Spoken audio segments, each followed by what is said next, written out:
একটা কথা শুনে যান ম্যাডাম তরুলতা চৌধুরী, এই এক টুকরো কাগজ দিয়ে আমাদের সমাজে কোনো হিন্দু নারীর সিঁথি সিঁদুর মোছা যায় না।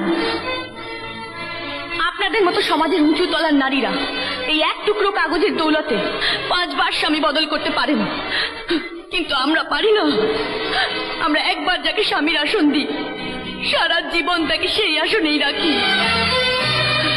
আমি একজন গরিবের মেয়ে সত্যি, কিন্তু একেবারে অসহায় নই। আমার পেটে বিদ্যে আছে, মগজে বুদ্ধি আছে, শরীরে শক্তি আছে, আর সবার উপরে আছেন আমার ভগবান।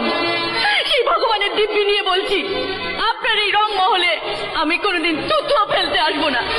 আপনার সন্তান জয় চৌধুরীর সামনে এসে কোনোদিন দাঁড়াবো না, কোনোদিন না।